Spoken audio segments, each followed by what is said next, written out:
Si Youssef, militant de la première heure, il fut coordonnateur du FLN en France, de la Fédération du Front de Libération Nationale durant la guerre. Il fut aussi un membre très actif du réseau Janson. Le Moudjahid est décédé ce dimanche à l'âge de 87 ans, des suites d'une longue maladie.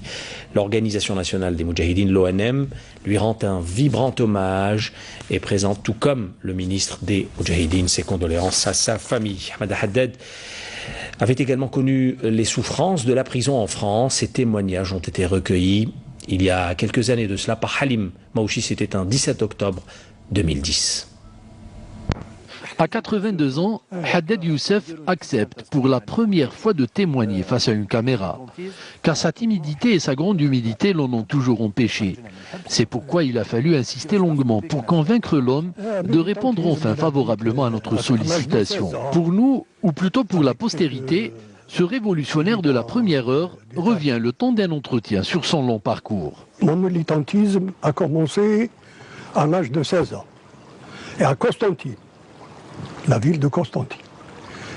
De 16 ans au militantisme au PPA, après le PPA c'est le MTLD, le MTLD, l'organisation spéciale LOS, a été sélectionné pour être un membre de l'organisation spéciale.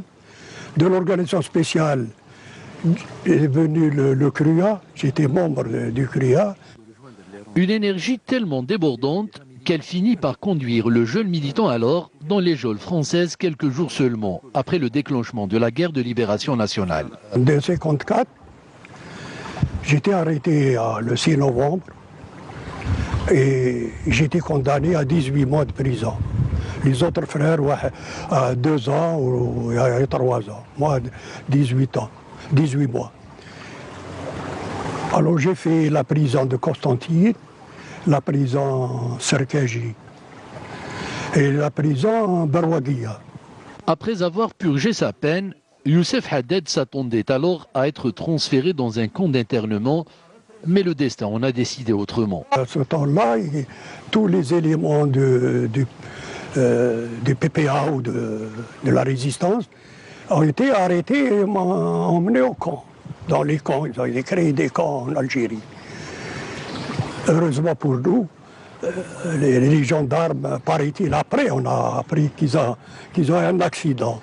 On attendait à 2 heures, et puis le directeur a décidé de nous libérer. Croyait qu'on n'était pas concerné par l'internement. L'homme décide alors de fuir sa ville natale. C'est ainsi qu'il effectue un bref séjour à Alger puis à Ain Mlila pour pouvoir rejoindre le maquis. Mais Youssef se voit une fois encore dévié de sa trajectoire. Un courrier en provenance de l'Hexagone lui signifie que la Fédération de France du FLN souhaitait le voir rejoindre ses rangs. En accord avec les responsables de l'intérieur, l'homme débarque alors à Marseille puis à Valence avant d'atterrir à Paris. Très vite, il se distingue par son enthousiasme et son sens de l'organisation au point de se voir confier d'importants postes de responsabilité. La fédération a décidé d'aller en Allemagne, donc j'étais resté seul. Donc l'organisation a décidé de me confier la coordination. Une grande responsabilité qui a contraint l'homme à adopter un mode de vie infernal. Surtout depuis 1958, je vivais une vie pas facile, c'est-à-dire le logement angoissé, les logements, c'est-à-dire il faudrait pour la clandestinité, pour ne pas être arrêté. Je changeais d'endroit tous les 24 heures, 48 heures au plus tard. Le 22 février 1960, Youssef Haddad fut arrêté en compagnie de 2 de ses compagnons. Le jeune homme pensait alors pouvoir enfin souffler. En arrivant à la prison, je pensais faire un peu un repos, disons. Reposer et tout. Malheureusement, je reçois une lettre de la Fédération de France me désignant comme responsable de la prison de Fresnes.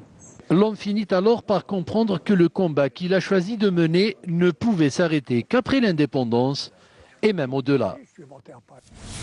Voilà, témoignage donc à l'instant du regretté Ahmed Haddad dans un reportage diffusé sur notre chaîne il y a tout juste 5 ans, en 2010 donc.